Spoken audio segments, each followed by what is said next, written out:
Hello, everyone. Thanks for joining for another webinar. I'm sitting here live from O'Hare International Airport in Chicago, and I decided it would be very important that I have two of the greatest DSN members, doctors that I know, talk about their systems. And too bad that Addison Collin and Ben Kakis couldn't make it today, so I got Steve Markowitz and Collin Myrick. That sounds more like it. Yeah, Yes. we're your backup, Ryan. I had a few others. I'm glad you guys can make it. And We're the only ones to take the call. to help me out. Yes, there we go. So today I have Dr. Steve Markowitz out of Massachusetts, a large practice owner, DSO style practice with 7 locations, going to do close to 28 million this year in revenue. Collin Myrick, it has a huge practice that is like growing massively. Going to do what, 4.5 million? What'd you say earlier? 4.5 Yeah, million, something like that's that for this year. that. Yeah. Yeah, a little bit two different perspectives. These guys connected a while back, have become, I think, fairly good friends. And I This was is my actually, coach. Yeah. there you go. I was actually on. So if anybody works with us, they know sometimes we do Zoom calls and the calls are recorded. And one of my employees, Rebecca, she's listening to a call and she's Ryan, you need to have a webinar with these guys because the things that Collin was saying about systems-based dentistry is so important.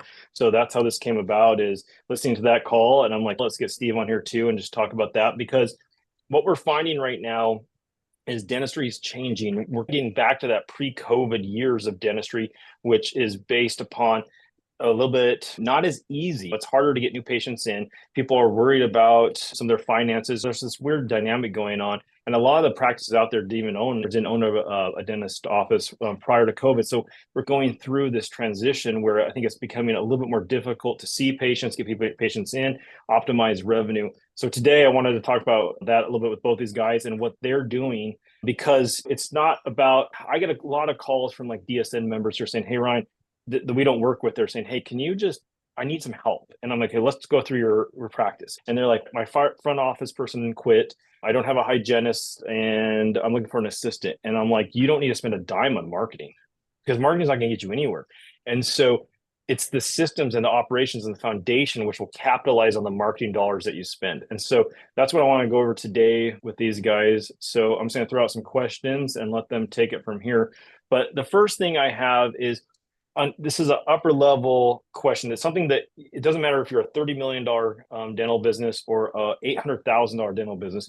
What are some of the foundations that you guys put in your offices to ensure that when someone calls in, let's just go through of someone calling in, trying to schedule an appointment, what are those basics that get people in the door and get them to accept treatment?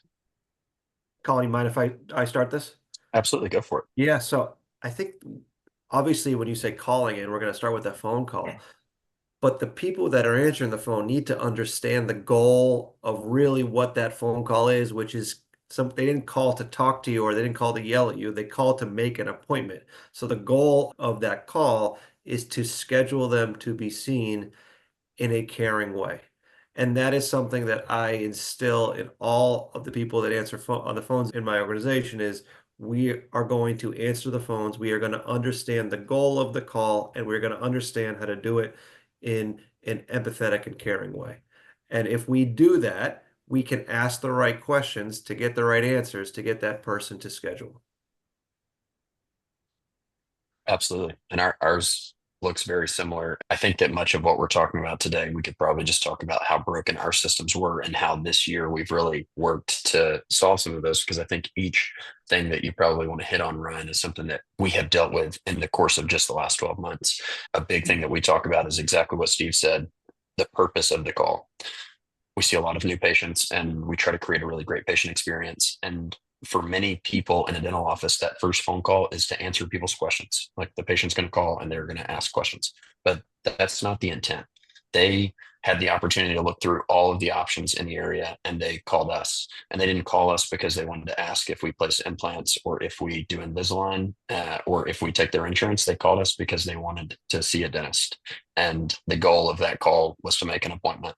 So it's our job to not undermine their intentions. Like we want to schedule that call and we want to do it in a way that embodies our patient experience and our core values, just like you talked about, Steve. Yeah, that's us. And for another aspect of that is the training side. If we want to get a little more granular, we use a new patient relationship form, and I'll admit we probably have done every bit of coaching that exists in the dental industry. I just am a collective spider web of all of the actual intelligent people in the industry, and we just try to embody that inside of our practice. But we use total patient solutions to create a non-clinical solution for that call answer problem, and it's been amazing. We know a lot more about our patients now. We understand why they called us, why they didn't call somewhere else, and what they're looking to gain from being a patient of our practice. And that's just totally changed our initial phone call, but also our first appointment, that new patient appointment, and our follow-up. And actually, it's just the law of knowledge. The more about a person, the more they think about everything. And yeah, it's been a cool tool for us to use. Yeah, I I would, think that. Oh, go ahead, Brian, Steve. Go ahead. can I add one Yeah. thing to that? Because I think an important takeaway from this that we started on phone calls is go and listen. And even if you don't have the software to listen to both sides of the conversation, just go sit up at the front and hear what your team is saying on the phone. Most often, what I hear in people who are untrained is they're just being reactive and answering the questions, whether they're aggressive questions and the patient's angry, or they're asking questions about service provided. They're just there to answer, and they're not there to ask questions and learn more about what the patient actually wants and achieve a goal. So go in, go to the front, sit around. If you can listen to the conversation, great. If you can only listen to your side, that's okay too. But what I'm sure you're going to hear is a lot of answering questions and not asking. And then you can use that and just start writing those down. Use those as opportunities to sit with your team and say, I was just on this side, but I could tell why the patient didn't schedule, and this is why. Or I could tell that the patient was angry, and this is why. Let's use those as opportunities to learn. And if we could all just be as much of a sponge as Collin is, I think we'd be amazing. And learn how to ask the right questions. And if we don't like the answers that we're getting, it's probably because I say this a lot. If we don't like the answers we're getting, we're probably asking the wrong questions. Yeah, and I think that's a huge component of being successful right now are these conversions through calls. People have online scheduling, they have chatbots, things like that, but calls are the number one source of scheduling for an appointment or dentist across the country. And one thing that both of you have that you're in like elite status with is when you take a look at the number of calls that come in from your website, especially from like ads, you can start to tell because ads typically a new patient. We can tell that through Google ad coming in. We can tell what they're doing. They're a new patient. But if I take the number of calls you have that come through that are conversion, and then I look at the number of new patients you have, and we start to look at, we've come up with, I'm a data nerd here, and we've started to come up with a way to figure out, okay, what's the conversion rate of these practices? And so when you look at what you're converting, when you guys are converting based upon our system, over 80% of the calls that come in to the practices are converted.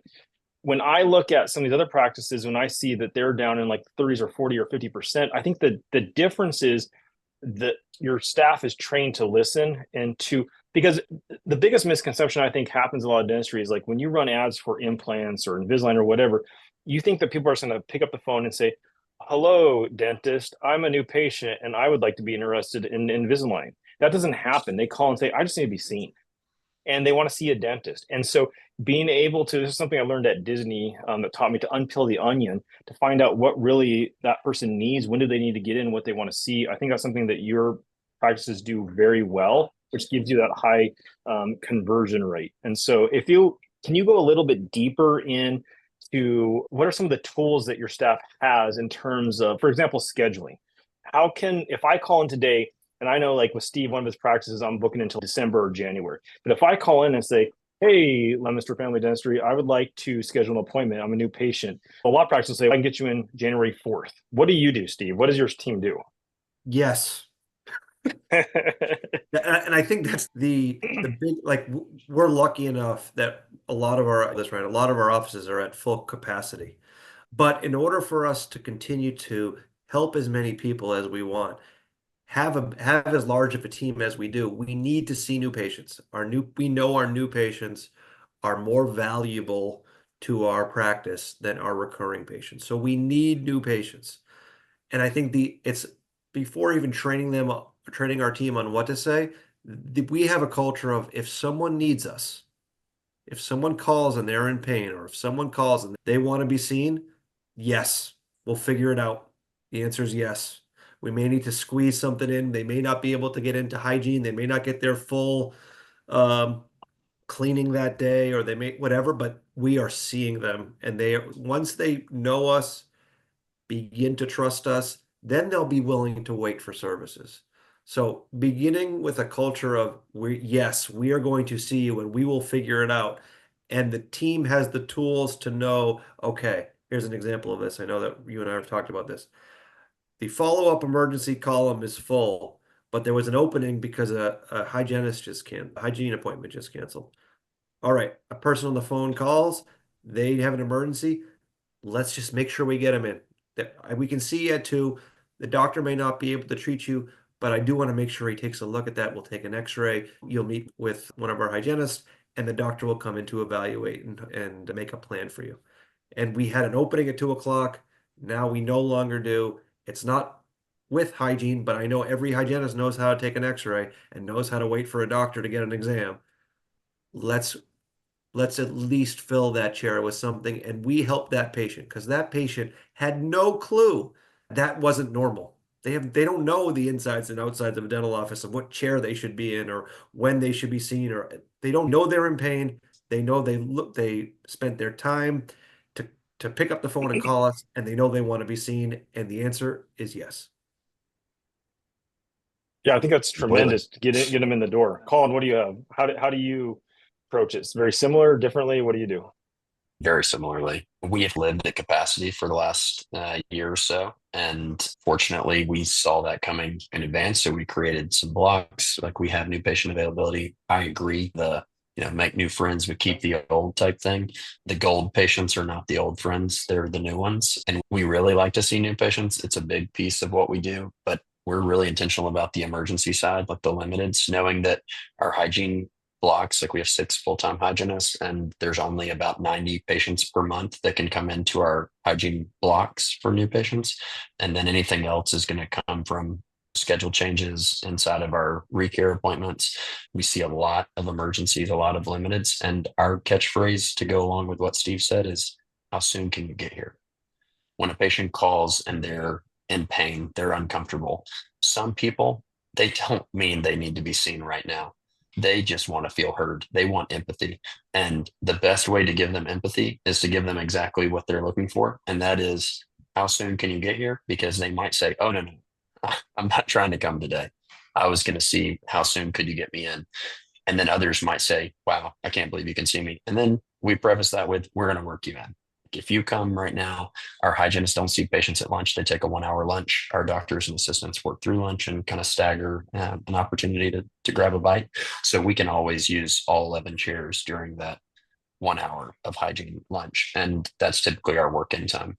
But otherwise, yeah, the same mentality. We want every chair being used at all times. If there's a cancellation in hygiene, that was crazy what my iPad just did zooming out. I don't know if you guys saw that. Yeah, I did. sorry. I thought it was like a cool effect, Colin, that you were trying to show something. Emphasizing. It was, yeah, it was interesting. I don't know Let's how I did screen it. left.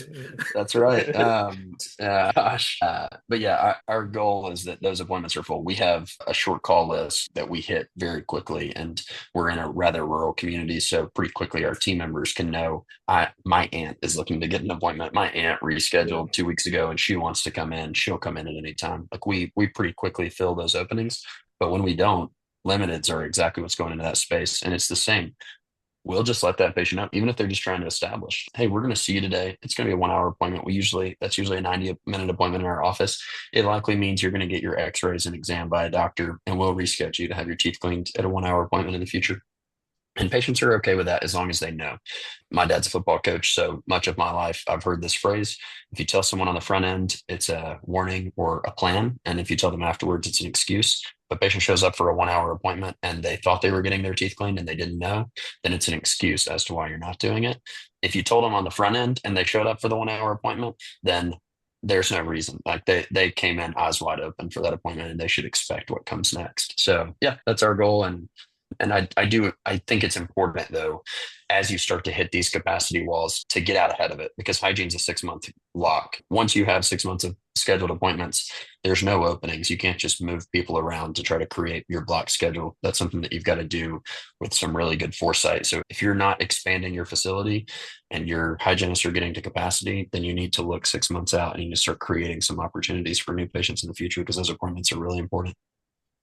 Yeah, and we talk a lot about capacity as being an issue, and there's a lot of practices that are listening, will listen to this, that maybe they don't have a capacity. They have the openings and the availability. One thing that I think is unique with practices that have openings and availability, but still are able to see a high patient count a month. Their new patient numbers might bounce from 20 to 50 a month because for different reasons, and maybe they're not block scheduling and things like that. But the one thing that I think some great practices that have availability do is they're really able to like optimize that schedule in terms of getting people in. So what do you do like from like recall lists or cancellations, or what are some of the pieces in that maybe if you're a practice that you can see 40 patients a month, but you only got 20 on the books, what are some of the tools that you can do to reach out to your reactivation list, or what are things that you guys do for that? I, if you don't mind, Steve, Yeah, go I for would it. first go back to the premise of your question. I think all of us should want to get to capacity. Like that should be our goal. And that one of the first pieces, and probably everyone listening to this knows this already, but E-Myth Revisited, Ryan Gerber talks about the flywheel, and you want to just generate that flywheel and have people locked in. We consider our hygiene department our flywheel. We reappoint anywhere between 95 and 100% every single day. That is like the number one thing for our hygiene department is reappointment inside of those hygiene appointments. When you do that, you can't help but start to hit capacity. You will see that if your schedule, if you're seeing 30 new patients per month per hygienist, it won't take you 6 months for that hygienist to have a full schedule. They just won't have availability in the following 6 months because they're going to reappoint so many of their new patients that it creates that lock-in. So that's the first step. If you are seeing 20 to 50 new patients a month and you're not starting to hit capacity 6 to 9 months down the road, then there's a leaky bucket. There's something that you got to plug so that stops. And once you plug that, then your new patient situation can be a lot more exciting because they're not the lifeblood. They're actually the fuel for growth. And lifeblood for us is our recare. We know patients who we have our hygiene, gosh, what's it called? Active hygiene count. So like the percentage of our active patients who are inside of hygiene at any time is in the low 70% range. That's so high. Like that's crazy. And we laugh about it because we've seen that number grow so much over the last few years. But when you have a number that high, your lifeblood is those patients. We get to do somewhere around 100 exams a day on just our patients of recare who are coming in for hygiene. So that keeps our doctors busy. And then the new patients are really just the fuel. There's going to obviously, we all know there's going to be more dentistry to be done on new patients. They haven't been into the dentist office in a while. So there's just more opportunity there. But yeah, trying to get the lock in is important. Yeah. And then to your question about how do you generate more, we use dental intel. So we use dental intel now. We, Oh, yeah, we have bounced around to many different platforms for analytics, but as of recently, we're using dental intel again. And that's smart. yeah, I don't know where I got that from, but there is a task tool that you can use to follow up on patients and to dedicate team members to that follow up. If you're in office with 2 front office team members, 2 hygienists, and a few assistants, then that can be something that is really tough to implement because your team members are busy all day, every day. Just dedicate a little bit of time to some team member who can go through follow up when that's available, and you'll start to see the best new patients are the ones who've already been to your practice. They already know what you're about. So try to reactivate those before you throw a lot of the money at the problem. You can reactivate patients who've been in your practice a lot easier when you can generate new patients. Ryan, can I add? I don't have Yeah, much to do add, it. Colin, because that was just a That was masterpiece good. Yeah, that was good. in answering that question. But there are a couple metrics that I think are important that Colin said, and I just want to re-emphasize them.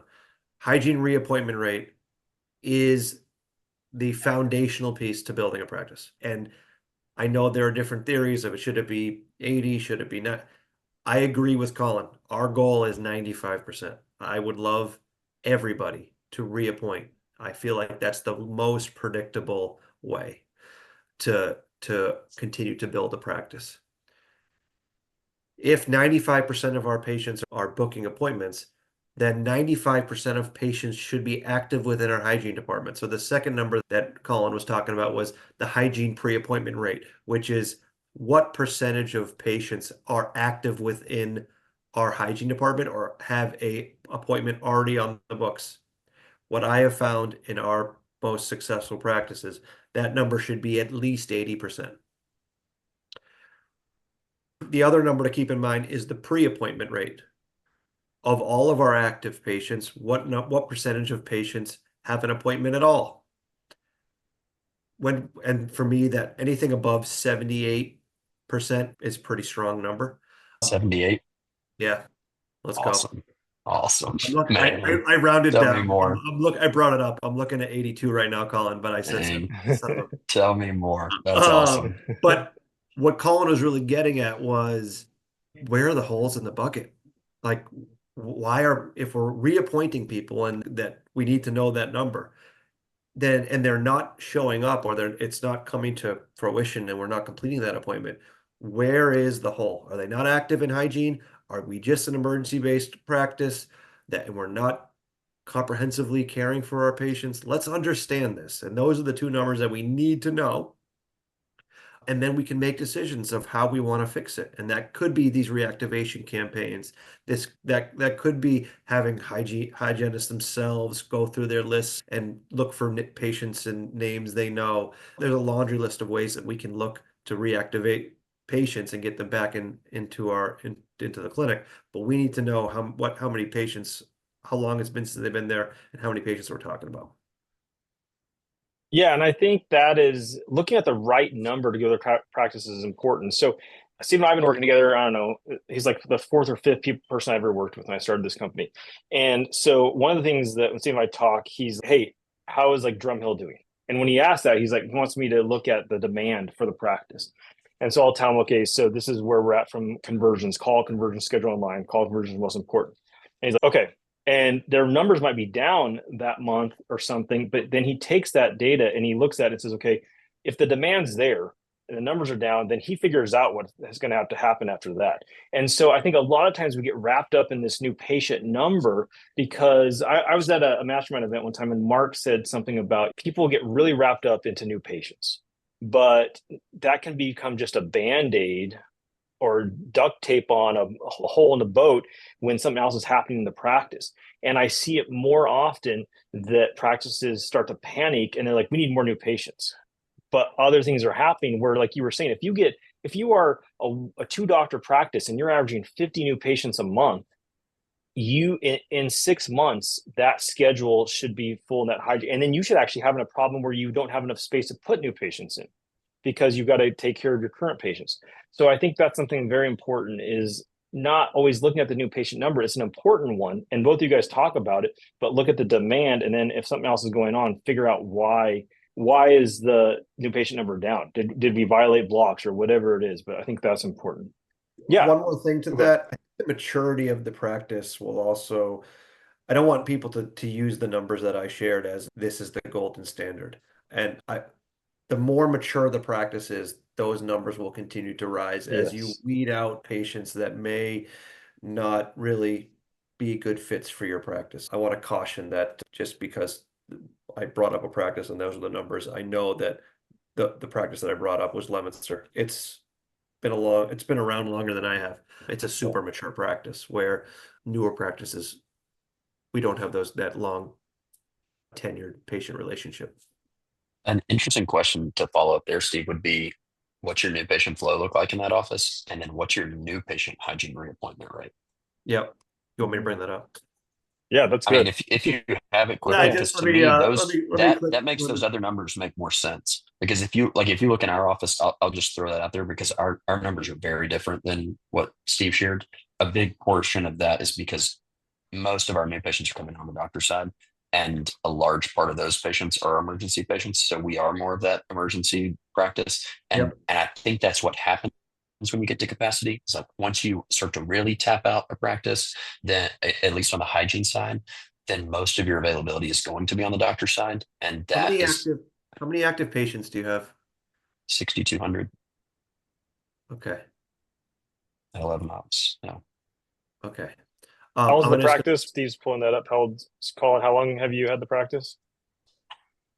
The practice was a 4-op practice for 30 years, and it became an 11-op practice in 2021. I've had it for 4 years now.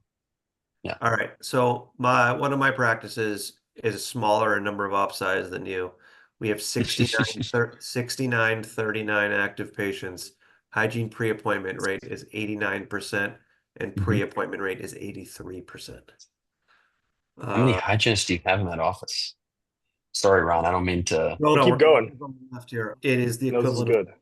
6 full-time hygienists. So what we do to compromise is we shrink our doctor columns. So not every Mhm. doctor gets 2 columns. We share those doctor columns to allow for greater hygiene. And you know that your top line would be higher if you had more doctor columns than hygiene columns, but that's the choice that you're making because it's long term more sustainable to have the hygiene base than it is to have the emergency flow. I get that. I'll also ask, how in the world do you have 1,000 patients per hygienist? That's a lot. We need more operatories in that Yeah. specific office. What's your question? How do I do it? I freaking know. Okay. Because like in my mind, and again, like anybody listening to this, Yeah, if you're just like a numbers freak, yeah, that's and back of the envelope math is like really easy for me. That's what I enjoy. yeah, And like 800 is what I have done the math on of what a hygienist should, that would be top line yeah. max. That's them So almost only in seeing this 60-minute specific, appointments. yeah. So in this specific office, there is only scaling and route planning of multiple quadrants is more than 60 minutes. Okay. There, we do not have 90-minute new patient appointments. That makes sense. We can't. So that was the compromise that we had to make.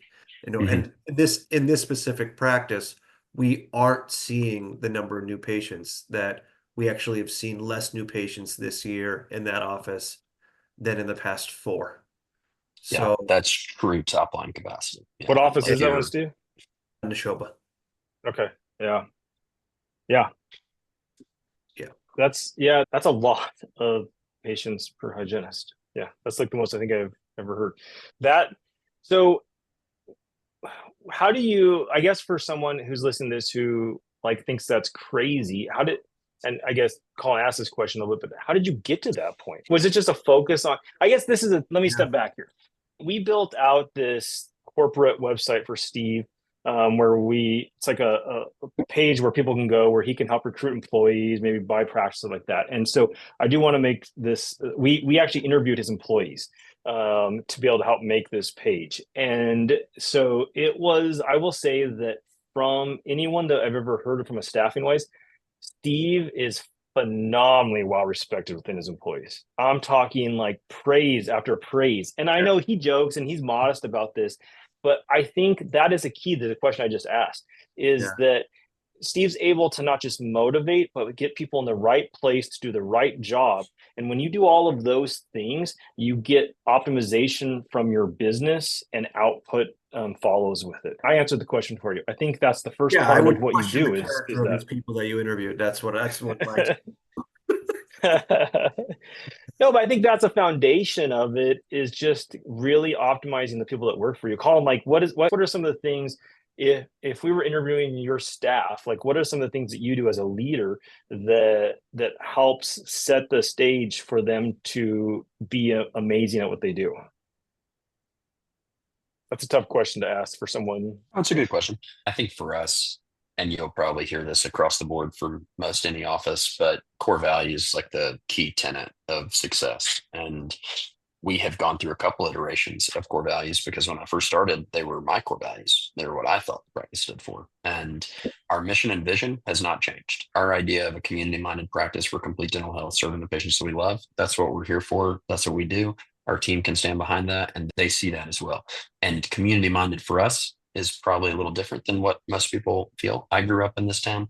My mom grew up in this town. My granddad grew up in this town. My great granddad grew up in this town. This is where I have lived my life. And that makes it easy to like really have some purpose in the phrase community minded. It really does feel like a family sometimes. But also our core values are key. If a person can embody our core values, they will be successful in the practice. It's not if, it is. You will be successful if you embody our core values. And if you don't embody our core values, you will stand out like a sore thumb. You will self-select for another practice, another future. And that is a nice thing. And that, I think, is what prevents me from getting in the way of their success. And then I think hiring is a huge piece, and really hiring is also onboarding, enabling someone's success for the future. And at the beginning, I did that really poorly. And I've probably had 40 employees for our team that now has 26. So we have had some turnover in the past, but each step of the way as a team member transitioned out of our practice, it was because that season of the practice was over, and that now a new season of the practice was developing, and a different kind of person needed to fill that seat in order for us to take the next step forward. And yeah, and I think much of it for us, and I say often, it's a path of progress thing. I think we found ourselves in the right spot at the right time. And because of that, no matter who the leader was, I think we would have been successful. And I just happened to be the person who was from the community. So it became like lighter fluid for the success that was bound to happen anyways. That's awesome, Colin. I would add, when going through the core values, I remember, and I keep them on my wall, the first ones, because it said excellence, quality, teamwork, and I think technology. And there's a fourth one there. I'm gonna check it on Monday. And those are great. But like, I would go and I would think about when I was actually understood what a core value meant. I was like, okay, I have these people, and I was thinking about some of my doctors. They do great work. They have good relationships with their patients. Why are they not crushing it? What's wrong? They do great work and they have good relationships with their patients. Why are they not crushing it? And I just kept sitting in that question, and I was like, that's not our values. Yes, it's important that we do great work, and that's part of who we are. It's important that we have great relationships with our patients, and that's part of who we are. But it's also, we're going to kick ass. We are hungry people in our organization. We are one of our value is can do. We are going to figure it out. We are going to figure it out. And as that became more clear, it's not like an aspirational value. It's, this is really who we are. This is why we're successful. And these are the type of people that I want to surround myself with. Then it became, okay, we can achieve those numbers, and we can see it, whatever, 1,000 patients per hygienist, because they know we're going to figure it out. We have to, it's who we are. Like in this specific office, it's our strongest hygiene team. Like they are, I think they average 3.9 times their pay in this office, or 3.8, something astronomical. Wow. And in Massachusetts, we're at 50 something plus dollars an hour. So they figure it out. And I think that's what Colin means by really understanding your values. The further you can get away from these nice things that sound good to, this is what's going to make us tick, because in many offices that wouldn't make sense. And that's okay. But for us, it does, because that's who we are, and that's who we surround ourselves with. The second piece of that is, when you talk about employees, maybe at this point, I don't know everyone, but at least on my team, I really know them. I really, truly know them. I understand them. And this is from Pat Lencioni's book, Three Signs of a Miserable Job, or whatever he calls it now, Three Signs of Employee Engagement. I know them so well. I love them. I know their families. I can speak to them on a personal level. I know what they love. I know what they hate. I know what motivates them. I know what doesn't. I know when I'm going to piss them off. I know when they're going to piss me off. And then I also need them to know what it is how they are able to measure their own success. So they can go home at the end of the day and say, I did a good job because, or at the end of the week, I did a good job because, and they're able to measure that for themselves. And then the third part of that is, they need to know how their job that they're doing actually is relevant to the purpose of the business. And there are many jobs in a dental office that can seem mindless: insurance verification, calling to confirm, suctioning spit. There's a ton of crap that happens in a dental office that can be mindless and feel without a purpose. But part of what we do, and what I teach our leaders and our managers to do, is every single person needs to know how important their job is. So when someone calls and confirms 90 appointments on Monday for Tuesday and Wednesday, and 45 of them show up and 45 don't, they're going to feel shitty about it. Mhm. But if we have them make 90 appointments and everyone shows up and I go, Chris, way to go. Everyone showed up because you called all 90 patients. Thank you for helping. That made everyone's job so much easier. And what you did had an impact on our success. You can do that with insurance verification. You can do that with suctioning spit. You can do that with a person who confirms appointments. Now they feel like what they're doing is so important, which it is. They just need to be told how and why, and not that it's just them calling a million people and leaving voicemails. Now they feel like they're part of it. And that causes stickiness. And that makes you want to work hard. And that makes you want to do things that you may not otherwise want to do because you know that you're making a difference. Sorry, I went off on a tangent there, Ryan, No, but I think No, that's no, I love that. yeah, it's hugely important that. Oh, go ahead. I was just saying, I I'll, think that's one thing that not that I have any special sauce, but that is what I think has allowed us to be successful multiple times over.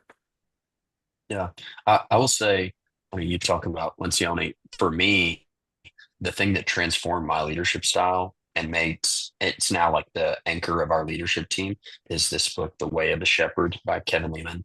That, man, everything you talked about is knowing your flock, like having them understand that you care about them. And the reason that you check in on them, the reason that you follow up with them after success and failure is that they're your people and that you love them and care for them. And that in spite of what's out there, that if they choose greener pastures, that's okay. But that your goal as the leader is to be the thing that keeps them from the wolves and that makes them the best version of themselves. And I think that book was a game changer for me. And now it's one that our leadership team, each time we add someone, that's their key tenet is, do you understand what it means to be a shepherd and that these people are our sheep and that they're not worthless, they're not useless, they're not these people who do monotonous tasks of calling 1,000 patients and leaving voicemails. Instead, they're actually the body of people that we spend every day with, and that they're so much more than that. They have problems at home and they come to work and they do their best, and that the more that we know them and care for them, the more that they know and care for the purposes of the practice. That work is not what it was 40 years ago. That there has to be purpose and passion in what we do. And to add to that, what I see, I talk to a lot of dentists, and I see like the biggest problem is I can't get my team to show up, or they call out, and then we got it so much we're reacting to moving around the schedule. And like, how do I even stop this madness? Because that's the thing that makes me crazy is when I have two people at my front desk, but I usually have four. I'm changing hygiene schedules every day, and it's that connection of knowing them so well and caring for them so much that they say, all right, I know I got shit going on in my life. I need to be there for my team. Not that we don't have Mhm. work-life balance, but I need to be there. I said I committed to my team. I know they would do it for me, and I'm gonna do it for them. And then we have people show up to work. And when people show up and want to be there for the right reasons, dental practice can be pretty easy. Yeah, and I Amen. think, and why I say I segued from data analytics to this, because I know both of you guys, and a secret sauce is your numbers, but you know how to lead. And I'll throw out my quick book is Ken Blanchard's Servant Leadership.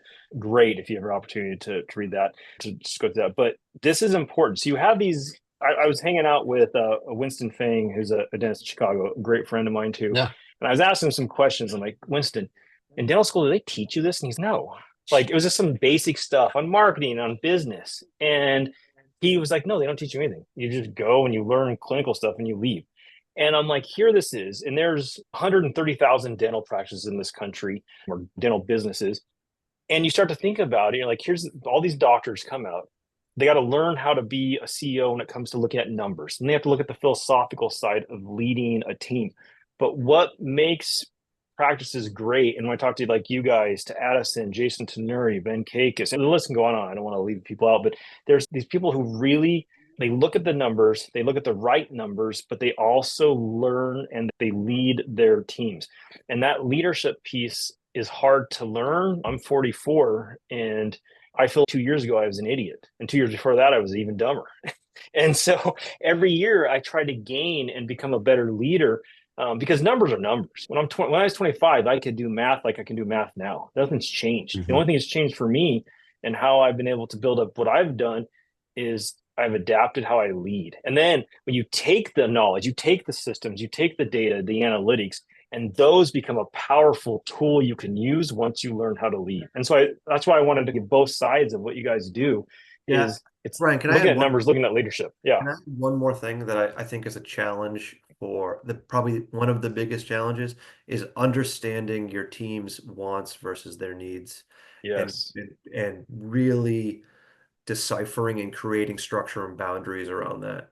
And the further I get away from my team on the floor, like by the assistants and the hygienists and the doctors, the easier it is for me to decipher between one and the harder it is for me to actually communicate that to them. So why I'm sharing that is it is the more consistent that you can be as a leader, and I think that's where it comes from. The more consistent that you can be as a leader in providing needs to the team, and that can be, I need you to show up. I know you have a lot going on. I need you to show up, or I need you to run on time. Whatever that is, the more that you can focus on those needs and create those boundaries and that structure, the easier and the more willing your team will be. People, what I have found, they love the structure. They might hate it when you're trying to implement it because it's a change and people hate change, but they love the structure. So create that by providing and being consistent with giving needs for the purpose, not for it makes their life easier because you're going to give them what they want. Hmm. Yeah, that's very I've even seen the evolution within CMOShare, and what I've done is structure is critical. And I've taken a look at how I lead and what I do and realized that people want structure. They want to have systems in place. Like when I started the company, I was a little bit too laid back. I was like, oh, I want everyone to be happy. But for people they want to come to work knowing what their job is and the Mhm. tools to perform it, and they want to know what they're doing matters. And Yeah. so I think that's important. And once you start to do that, then all of these systems you put in place, and that's where everything follows. When we go back to saying, how do you do 1,000 patients per hygiene? How do you do all this? It's all based upon the fact that you guys have set up leadership systems and put the right people in the right place on the bus to get the numbers that you need, in my opinion. Like you guys I joked at the beginning that you guys were like, hey, on my list of who to call to jump on this webinar with, but there's a reason why you're here. Brian, you For said we me, were learning from the elite eighth and practices. ninth on the list, so I appreciate it. Cool. Thank you, Ryan. Yeah, that elite practice mindset, I think, really is what helps take those systems that you can learn from you guys and everybody out there listening to this and implement it. I know we got a few minutes left, so I want to kind of part with a couple or a question here, just in like general. If you could go back to the early days of when you guys took over practices, and I love this question because I'm very self-critical of myself. Like I was telling Steve before we jump on the call that I tried to replace a part of a toilet last night. It took me, and so the YouTube video said this will take you 20 minutes to do this. An hour and 30 minutes later, there's water coming out of the toilet, and I'm frustrated. And I was beating myself up. I'm like, I just wasted $36 on this toilet part and an hour and a half of my time. I can't stand wasting time. And so my girlfriend was like, it's okay. You can make mistakes. And so I'm very self-critical, and I like to look back and see, okay, what did I do? What I do different, or what I've done different? And I always believe that you make the decisions based upon the knowledge you have at the time. So don't beat yourself up, but go back and tell, if you both can tell us what is something that when you first started the business that you look back and is maybe as a profound moment where you're like, wow, that if I could give advice, this is what I would give. I can start there, Colin, if you like. Cool. Yeah, it's a I, long list for me. yeah, it is a really long list, but I think I wish I spent more time really understanding what I wanted to create and why I wanted to create it. I know I had these personal financial goals. Like I wanted to make a certain number of money by a certain age, or I wanted to have a certain revenue by a certain time. And then you get there and you're like, that sucked. That's an empty feeling. But if you truly are driven by something greater that's going to pull you, then you'll have a better idea of what you're actually looking to create. So I think as I started adding locations to my group, it was just like, just that's what we do. We add locations. And then you get to a point you're like, this doesn't feel good. Like this actually this makes me feel icky. And I wish I knew where I wanted to go and I would build the structure to support that first, as opposed to just being less intentional and then having to react from from the issues that were happening. I think I'd be much more clear on where I wanted to go if I spent a lot of time up front. But you don't know that at first. Like you said, you don't know that when you're just at a dental school trying to visit. You don't have kids at the time. You're not married at the time. I think so much changes to see what's 20 years down the road is going to be. But I wish I could have had that crystal ball. That would have been a lot super helpful for me. Mm. I am simply the pupil, and I am learning constantly all the time. And I will also say that what you just said, Steve, I think is so true across every business in the world, but especially in dentistry. The person who knows that they want 7 practices and 30 million top line and creates that structure from the beginning doesn't get to 7 practices and 30 million top line, That's cool. because dentistry is a relationship business. And our success in the early days, and for you, I know your story. I know that it's a little Yeah. different. Like you had something amazing from the beginning and you made it amazing, amazing. And had a why that was unbelievable and still is to this day. When I look at many of my friends who are going through this journey, I'm 30 years old, so I'm walking alongside a lot of dentists who are getting started right now or have been looking into starting a practice for a while. And I say all the time, the reason that this worked for us is because I loved being a dentist. I still do. I love taking care of people. I get to take care of the people who took care of me. My mom told me my whole life, it takes a village to raise a child. And that is a fact. And I now get to be a dentist in that village. I get to see people who were my babysitter. I get to see people who played football for my dad. I get to see people who were my grandparents' best friends, and I take care of them every day. One of the hardest things is that at the same time, I love dentistry and I'm obsessed with the hustle. I love the grind. I love listening to podcasts. I love listening to other dentists and hearing their story. And I'm a competitor at heart. And when I hear that there's a person who's built something amazing, I think, wow, that would be an awesome way to practice dentistry.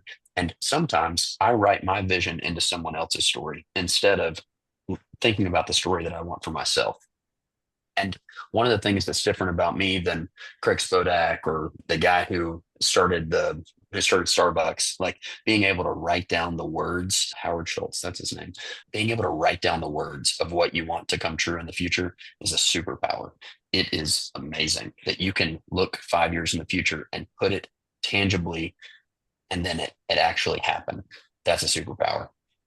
For me, the story has been more about making a difference in a place that I care about and making a difference for the people that I care about. And I happen to find myself on the path of progress where my town of 1,800 people just got ranked the fastest growing community in the entire United States. That's insane.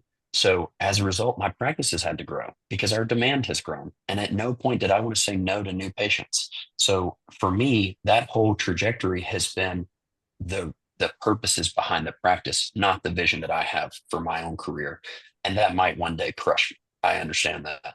At this point, I love it. And it's only ever given me exactly what I wanted. But I would say, because it's a relationship business in the early days, if you want 7 practices and 30 million top line, you probably won't have the kind of practice that I have. You won't have the one where there's 3,000 people who you can walk in and give a hug and say, how are your grandkids? You'll just build a structure that's way more organized and way less key man risk than what I have. But at the same time, I've I have loved dentistry, and I think right now on shared practices, Scott is redefining what I thought for my own career. This idea that every step of the way you can love your practice as it grows. I love my practice today. I loved it a year ago and I loved it a year before that. And those three practices are totally different. We were a hole in a wall, and then we were a practice that had a bunch of empty chairs, and now we're a practice that has no open space. And now we're building a mega, like we're building an 18 op practice with a pediatric practice on the second floor with 10 ops. Like it'll just be a whole nother beast. And I don't even know where I'm going here. I'm saying I am the student, but the mistakes that I made in the early days were not caring about the people as much as I cared about the practice, and not caring about my team as in the ways that I do today. And I realized that the heart behind this whole thing is that, like, we love this community and our community is served by our people. And the team that's inside of our office every day now are the kind of people that I want to go to battle with. And I hope that you will slow down in your path, and maybe you'll have a vision. And I agree that I think that a vision that can be written out is powerful, but it's also okay if you don't know at the beginning, and that you make it your goal to just do the best you can for every patient who comes in the door, create an amazing patient experience, and create a place that your team wants to go to work each day and that they feel like they're a part of something bigger than themselves. If you do that, you'll get plenty of opportunities to decide what the future looks like, because you're only going to grow. You're only going to have people who demand your services constantly. And from there, you get to make more decisions about, do you want to grow top line by increasing your fees, or do you want to grow top line by expanding your space, expanding your capacity? And all of those things have more opportunity in the future. And I'll be honest, I now know that I want the multi-location. I want the ability to continue to meet the demands of our community, but I didn't at first. And I think that's okay too. That was Sorry, well that was a said. lot. Yo, Colin, I cannot believe you're 30 fucking years old. That's what I was gonna say. What a stud. And You're You you stole like my 4 closing, years Steve. older. you can keep this in the webinar. Dude, it is a pleasure to know you, man. You are a rock star, Yes. and I am privileged to be just see it, to be a spectator. I am excited to see what the future holds for you, because at 30 years old, man, you're too wise to be 30, man. Yes. I'm proud to be a spectator and We're, watch. we're going to go around and just hug each other now, because I'll say, We'll get Ryan, there. one of the best things that's happened, Ryan, for me is connecting with you. And I think I watched my CMOshare from the outside for a while, being in DSN and being in DSI. I'm really glad that we made the jump. I'll admit, I was coming on here whenever somebody asked me how many new patients we saw, I was going to give this spiel about, we got 3 team members that dress up in a tooth costume and spin a sign outside all the time. And that's a big way that a lot of the traffic comes in. And Yeah. we've got an airplane that flies over the town every other day and says new patients at Phoenix Springs Yeah. Family Dental. But none of that's true. The reality is we have a practice in a place that's growing fast, and we have availability, and no one else in the area does. Make yourself available in a place that has growth, and you're going to be successful. And if you partner with people like Ryan, who can create that online traffic in ways that I don't know how to, you'll be successful there. But one of the best things that happened from meeting Ryan Gross is him connecting me with Steve. And there are so many things. I've only known Steve for a few months, but I can't tell you, a guy who pushes me to be better every time that I talk to him, and ask me the questions that I know I needed to be asking myself and I didn't know how to ask it. You've been there already, and what you built is incredible. And seriously, like, your story is one for you to tell, but the whenever I heard that, and it took me, I had to go back, and guys, this will tell you what a nerd I am, but I go back and listen to stories. Shared practices used to do the practice underwater thing. That was like how I fell in love with the business of dentistry. I was in dental school when all of that started, but I also know that Dental Intel does stuff like that. I know that Dental Practice Heroes does stories like that. And I know how to hunt people down by typing in their names on podcasts. And I found Steve's story. It's incredible. You guys, it would be worth a listen. Dental Intel did a podcast about it a couple years ago. Incredible. And where he is today is light years beyond where he was then. But to know the why behind it, unbelievable. So seriously, shout out. I'm so thankful for both of you guys. Y'all are awesome. I'm only on here because I respect the heck out of y'all. And I don't know anything and probably don't have a whole lot to add, because, like I say, I am just figuring it out all the time. But I would do anything to just chat with you guys for an hour. So thank you all. Thank you. This was perfect, better than I expected. And I always joke when I talk to people about Steve that Steve pays me to talk to him about my business and my life. And somehow I think he's the biggest sucker in the world, because we jump on a call and at the end of the call, I'm like, I don't know if we even talked about his dental practices, but somehow I feel better and I think I'm going to go do something amazing now. So that's my story with Steve. Collin also been watching. We've only been working together for a short time now, but it's been amazing. And so I'll put your guys' contact in when we send this out, but you can reach out on DSN. Reach out to these two guys. They're brilliant in their own way. And I'm very excited and very thankful that you guys joined me on the podcast today. And we will have another one for sure. Cool. So, Awesome. thank you Thanks, guys. guys. Travel safe, Ryan. Thank you.